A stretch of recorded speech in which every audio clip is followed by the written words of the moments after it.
Continuamos con Despierta RD, vamos a otra entrevista importante. Ahora con el ex ministro de Salud Pública, Rafael Sánchez Cárdenas. Bienvenido a este programa Despierta RD, doctor. ¿Cómo está usted? Doctor, buenos días. Buenos días, un gran placer estar con ustedes acá. Estamos bien. Está bien. Estamos bien. Doctor, yo quiero primero dar un refresh. Después de su salida del ministerio, en medio de la pandemia y tras la salida del PLD del poder, ¿cómo ha visto usted el manejo? Sobre todo porque a usted le tenía mucha gente pena, decir, este pobre hombre se va a desgalillar todos Contaba los días. muerto diario. Diario, exacto. Todos los boletines, eso se desestimó tras su salida. Sin embargo, hubo muchas críticas estando usted como ministro. Ahora hay una situación muy diferente y hay mucha gente que lo aclama. ¿Cómo usted ve todo esto? Mire, en sentido general, al margen del color de quién maneja el tema, República Dominicana puede decirse que tiene, por las estadísticas que vemos, una situación aceptable, digamos, en el manejo de la pandemia. Si nos metemos ya en valorar algunos indicadores de cómo se estaban manejando y qué resultados tenemos, digamos, la positividad en los 165 días que manejamos la pandemia al inicio era de 522 promedio por día. Y si usted se pone ahora a hacer un simple acto matemático, con los 300 y tantos que tenemos, le va a dar casi 1000.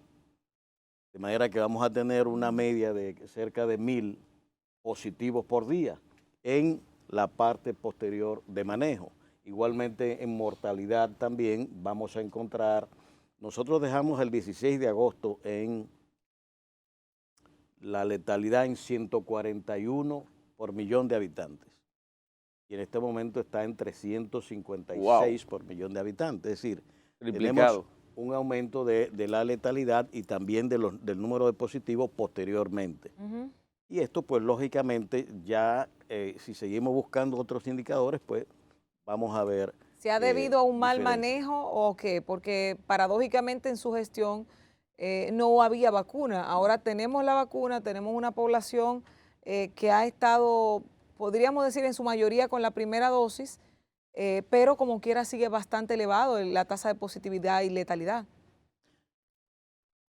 Digamos algunos elementos así que he estado señalando. El elemento, vamos a decir, el esquema básico de planificación que hicimos se ha estado siguiendo con las siguientes salvedades. Número uno, en materia de comunicación, se abandonó la rueda de prensa y lógicamente ahí se creó una suerte de vacío, un hueco en la opinión pública que estaba acostumbrada a que a veces un poco cansado de la letanía, pero recibía la información de esto, pero además el intercambio con los periodistas y los medios era constante. Eso genera un vacío y creo que en la población se reflejó en una suerte de relajación de la actitud que tenía de vigilancia, de estar activo frente a la defensa que debía tener. Fuera de ese tema comunicacional está el otro de la transición, la sustitución de la gente que había ganado el expertise en el manejo de la pandemia, fueron sustituidos y echados a un lado y traído personal que, si bien vienen de la clínica, no tenían absolutamente una expertise alguno en el manejo de estos problemas, sobre todo desde el ámbito de salud pública, que es bueno saber, no es lo mismo estar hablando del manejo a la cabecera de cama de un paciente que estar hablando de medidas de salud pública y epidemiológica. Son dos cosas, dos procedimientos y metodologías diferentes que implican derivaciones políticas en la toma de decisiones. Lo estamos viendo ahora con el tema de las dosificaciones nuevas que se han impuesto. ¿Cuál es su visión de esa tercera dosis que se busca aplicar en República Dominicana contra el COVID-19 en este momento, hasta hoy, 5 de julio de 2021? Bueno, yo creo que lo hemos repetido varias veces. No hay evidencias concluyentes que permitan establecer la necesidad de la tercera dosis. Eso no significa, y lo quiero señalar, que a futuro no haya que hacer refuerzo de la inmunidad que estamos llevando a la población actualmente. lo que manda ahora mismo el librito, digámoslo de alguna manera, es que concluyamos y avancemos en el plan que veníamos llevando. Si tenemos un 63% de gente que tiene una dosis, pues esa gente ponerle su segunda dosis. Tenemos un 38% en el último boletín que se ha emitido con las 2 dosis, lo que significa que tenemos un 62% de personas que necesitan una segunda dosis. Y si sumamos las personas que tienen primera dosis y cerca de un 30%, 28% que no tienen ninguna, tenemos entonces más del 60% de la población en un estado de vulnerabilidad, porque sabemos que una dosis no es suficiente para producir las defensas suficientes frente al coronavirus. Eso significa que lo lógico es avanzar con esa población y llevarla hacia un 80-85% de vacunados con 2 dosis. Ministro, pero ¿usted ha visto lo que está pasando internacionalmente de los países que ya empezaron con la tercera dosis de refuerzo? Inglaterra, Alemania, Chile, se está estudiando Qatar, en Estados Unidos, Qatar, entonces hay otros. ¿Eso no sería un referente para que República Dominicana también se aventurara y no lo dejara para último, como pasó al principio, que había medidas que se tenían que tomar y no se tomaron? Mire, es que vamos a ver, o sea, si queremos hacer medicina sobre evidencia, eso es lo que tenemos que hacer. El informe chileno, ¿qué es lo que dice? El informe chileno dice que Sinovac, que es la que ellos aplicaban allá, baja un 90% el ingreso a UCI, que baja un 86-87% la hospitalización, y que además en las últimas semanas ha bajado a 6.9% la positividad diaria. Entonces, quiere decir que la vacuna funciona. ¿Qué es lo que se ha estado evaluando? Y es la recomendación que están dando para una dosis adicional para aquellos pacientes mayores de 60 años. Ahí es donde está focalizado esencialmente la respuesta chilena en estos momentos. Y yo pienso que esos casos que necesiten una dosis adicional puede perfectamente pensarse si clínicamente se ha determinado que no tienen la protección debida, sobre todo en mayores de 60 años. Claro, o pacientes que tengan algún trastorno crónico que debilite su sistema inmunitario y evite que desarrolle los anticuerpos suficientes. Doctor, se ha dicho desde ayer, o el fin de semana, que el gobierno pretende liberar a las provincias que tengan más de un 70%, un 70% de vacunados con sus 2 dosis, liberarlo de toque de queda. ¿Eso está bien? Ninguna tiene eso. No, a la Altagracia que llega a 59 y tanto. Logre, que llegue al Pero 70%. Es una promesa más que ¿Eso nada. está bien? Sí, claro. O sea, eso es algo a pensar en función del Estado en el momento de la toma de decisión. Lo que tú tienes es, vuelvo, insisto, ¿para qué hablar de un 70% si esa es una meta futura? Yo creo que aquí lo que hay que hablar es si podemos duplicar el número de vacunas diarias que estamos imponiendo, si podemos alcanzar el 30% de la gente que no se ha vacunado en una o la otra, y ese es el punto de vista que tengo, si ahora por fin llega la Pfizer, y la manera en que se anunció lo que dejaba ver es, pero entonces lo que me puse no sirve. Sí. ¿Entiendes? Cuidado con eso, Entonces, ese 30% que no se ha puesto una sola vacuna, vacunémoslos con Pfizer. Vamos a ponerle las 2 vacunas Pfizer. Falló en gran medida en la forma en que el gobierno comunicó la medida, más que la medida misma de aplicar la tercera dosis. Yo creo que sí. Yo creo que eso fue agregar una disonancia, un ruido innecesario en un proceso que iba ascendiendo bien y la población cada vez más integrándose a ese proceso. Hablar de tercera dosis es hablarle a quien se vacunó, óyeme, lo que tú te pusiste no tiene la calidad suficiente para eso.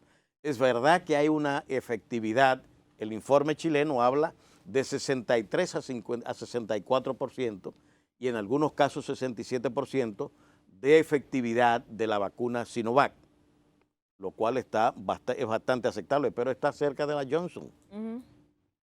y Johnson se está usando en Estados Unidos. Entonces, ¿por qué una campaña frente a Sinovac que está tan cerca de Johnson? Y sin embargo, Johnson, que es una sola dosis, no tiene estas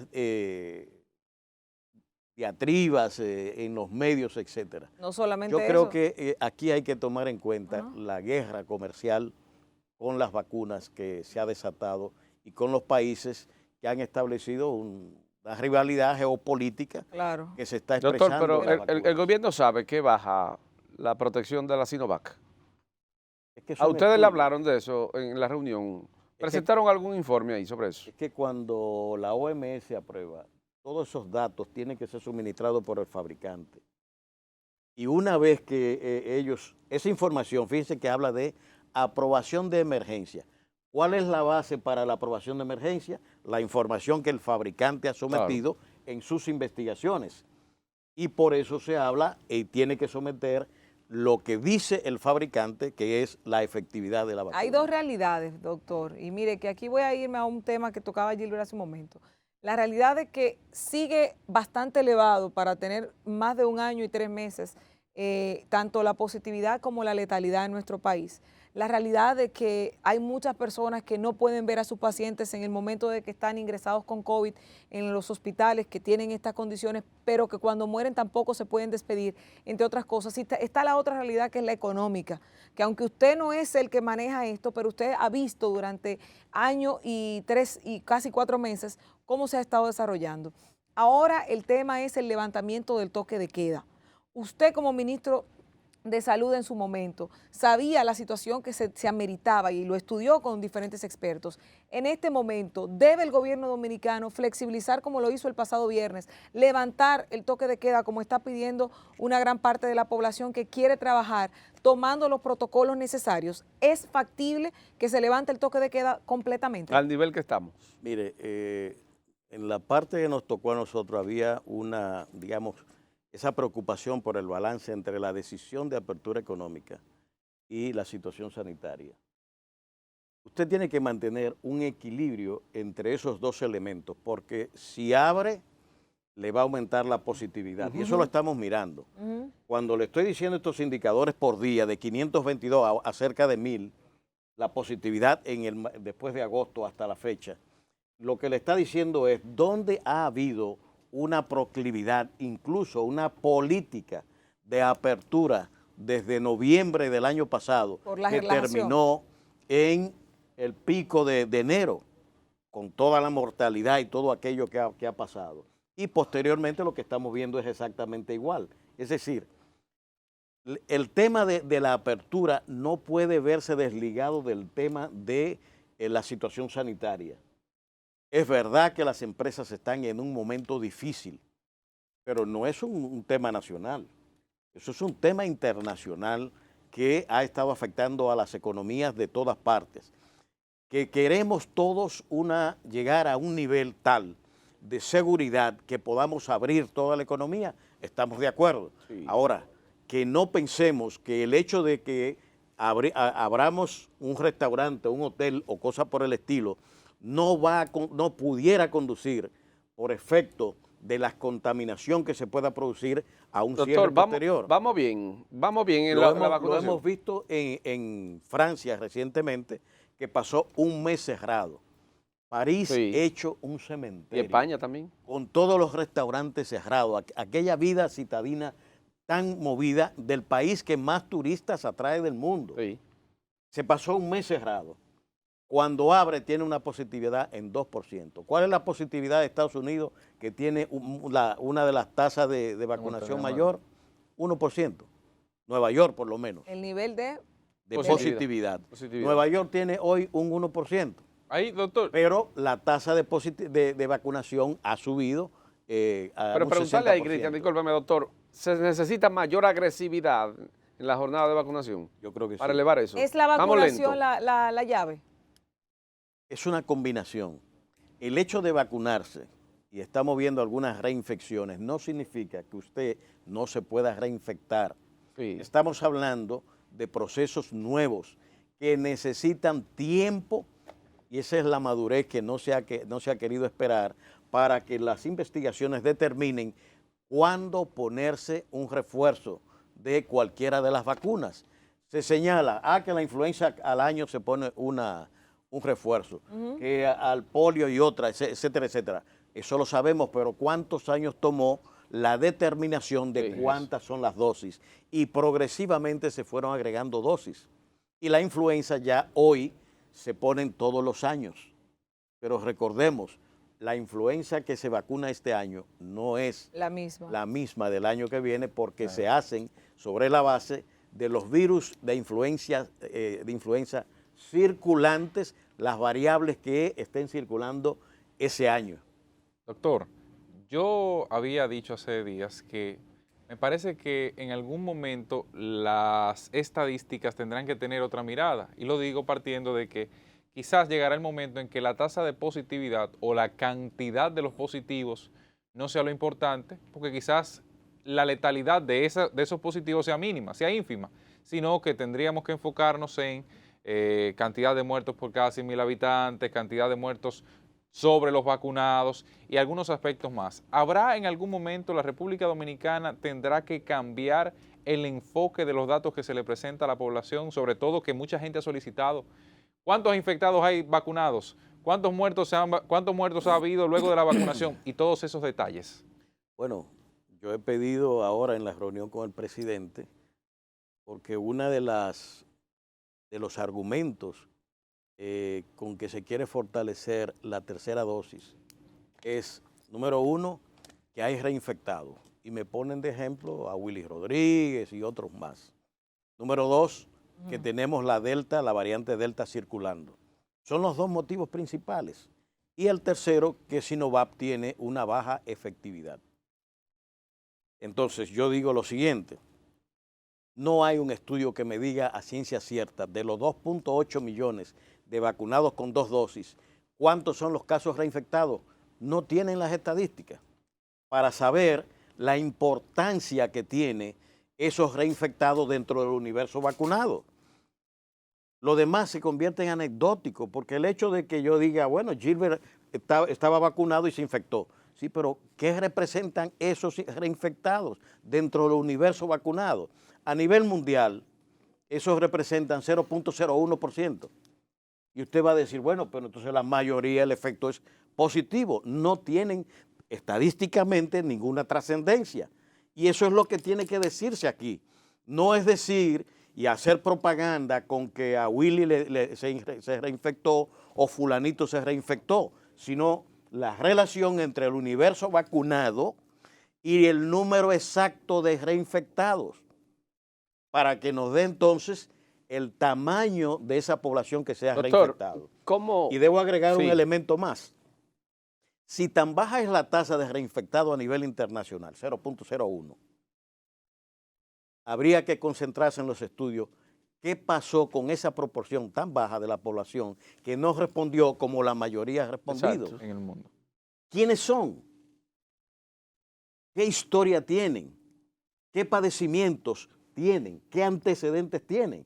Para saber entonces si la justificación está explicada en ese sentido, y ese es el campo que las investigaciones tienen que establecer. Doctor, el campo donde falta explorar ahora para que la gente se motive a vacunarse, que usted entienda que el gobierno no ha entrado todavía, para que esto sea adelante y esta jornada sea más agresiva. Por ejemplo, esos puntos que usted entiende donde el gobierno está medio flojo para la vacunación, las empresas, llevarle un punto de vacunación ahí, las tiendas, por ejemplo, que se le coloque un punto de vacunación, por ejemplo.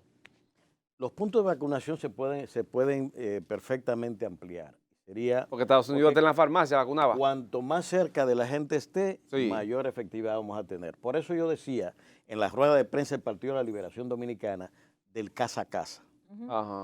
Porque cuando usted coge y dice ensanche la fe y usted rastrea, casa por casa. Y casa por casa establece, tenemos 5 personas aquí, ¿quiénes se han vacunado? ¿Quiénes viven aquí? ¿Cuáles son las edades? Exacto. Usted sale prácticamente ahí con unos datos fidedignos. Doctor, le pregunté eso mismo al ministro de Salud actual, Daniel Rivera, la semana pasada, y me respondió que es el tema de la temperatura de la vacuna, que al parecer las vacunas que están aquí, o sea, este tipo de vacunas no puede tener las temperaturas tal vez de la neverita, no sé Pero qué eso pasa. es para la Pfizer. Sí, pero la fíjese, China la China no. se puede hacer. Entonces, La China no. se lo digo porque efectivamente esa fue una cuestionante que yo hacía y le decía, yo desde que tengo uso de razón y mis primeros años de trabajo fue una clínica materno-infantil, la jornada de vacunación era el casa a casa, peinando barrios, callejones y todas partes. O sea, que la neverita puede llevarse. Con la neverita fría, la China sí. La Sí, China sí, la Claro Pfizer es la que sí. no permite. La Pfizer es la que tiene unos tiempos limitados y que necesita mayor cuidado. Entonces el gobierno debería de en retomar esa práctica, ahora, hay casa por casa, ya dos para acelerar modelos esto. en este sentido. Sí. Uno es llevar a la casa la vacuna y el otro es la búsqueda, el Acercar. rastreo de casos para aquellos que no se han vacunado, llevarlo al punto de vacunación, Exacto. que esté cerca donde se esté haciendo el rastreo, no solamente de dónde están positivos, ¿entiendes? Sino de quiénes están vacunados y quiénes están pendientes de vacunarse y llevarlo al punto de vacunación. Por ejemplo, Y en doctor, los casos, por ejemplo, de pacientes Sí. encamados que están enfermos Sí. en la casa y por vejez o lo que fuera, se va a vacunar y se está yendo a vacunarlo. Exacto. Se está Entonces, haciendo. ¿se puede trasladar la vacuna o no? Eso Claro. lo está haciendo Salud por ejemplo, en el Pública. Ministerio de Turismo, háganme un informe y deme quiénes no se han vacunado aquí. Mañana hay un puesto de vacunación aquí. Todo el mundo pase por aquí. Y todas las instituciones así mismo. Entonces, lo que usted dice, lo de casa por casa, hay que ser más agresivo en eso, porque si no, no vamos a acabar nunca con esto. Cierro Tenemos con que esto. trabajar duro. ¿Llegó la variante Delta aquí al país? ¿Usted tiene conocimiento de eso? No, o sea, eso se supone que está ahora mismo en el CDC y en Brasil. Se tomaron muestras que habitualmente se toman, se envían, y no hemos oído de que tenemos la variante aquí. Mire, doctor, le Por la tengo que robar. agresividad de algunos Sí. casos, pudiera pensarse de que sí la tenemos aquí. Le voy a robar unos segundos a la producción por una pregunta que yo sé que usted la vivió. En su gestión se decía que había una subvaluación de las estadísticas, que había un subregistro y que no se estaba diciendo la verdad a la población. Sobre todo usted ha mencionado aquí al Centro de Control de Enfermedades de los Estados Unidos, que tiene operaciones en todas las partes del mundo. En este momento, los registros y los informes que están saliendo de salud pública, ¿son fidedignos? ¿Se puede confiar en eso? Mire, yo hice en enero Ajá. una denuncia sobre el tema de los muertos y yo creo que quedó bastante evidenciado de que no se estaban reportando los muertos. Una vez de la denuncia, de 0 muertos, 1 muerto, 2 muertos, y que además no eran de ese día, empezaron a fluir 10, 15, 20 muertos ¿No diarios. pasaba eso en su gestión? Eso no pasaba. Pasaba, fíjate que al inicio de la gestión, ustedes recordarán la rueda de prensa, cómo yo a las clínicas, a los hospitales y a las DPS estaba presionando, y fueron sustituidos algunos, porque no estaban haciendo el reporte a tiempo de los casos que se estaban produciendo. Y redujimos prácticamente al mínimo ese tema. O sea, eso quedó prácticamente al mínimo. Hubo una vez que nosotros reportamos 36 muertos recuperando del SINAVE la información que sí está ahí, sí está ahí. Y eso es lo que explica el comportamiento que ustedes han visto algunos meses que no hay. Cuando surge la denuncia, surge inmediatamente el pico de muertos que empiezan a fluir porque en la Dirección de Epidemiología hay retrasos en el procesamiento de la información. Bueno, de verdad que es sumamente Fue interesante grave, todo caramba. esto. Ministro, muchísimas gracias por su participación con nosotros hoy aquí. El exministro de Salud, doctor Rafael Sánchez Cárdenas, que ahora participa como él es encargado de salud del Partido de la Secretario de Liberación. Asuntos. Sí, secretario de Asuntos de Salud. Qué bueno reiterar, Ajá. el Partido de la Liberación Dominicana apoya y va a apoyar el proceso de vacunación. De manera crítica, y esos son los señalamientos que estamos haciendo sobre la tercera dosis, pero apoyando el proceso de vacunación. Bueno, pues muchísimas gracias al doctor Rafael Sánchez Cárdenas, exministro de Salud Pública, que ha estado compartiendo interesantes informaciones con nosotros. A ustedes los dejamos con la programación de Telecentro y Telemicro Internacional. Mañana este equipo los acompaña nuevamente en una jornada. Los dejamos disfrutando de la programación del canal. Hasta luego. Bye, bye.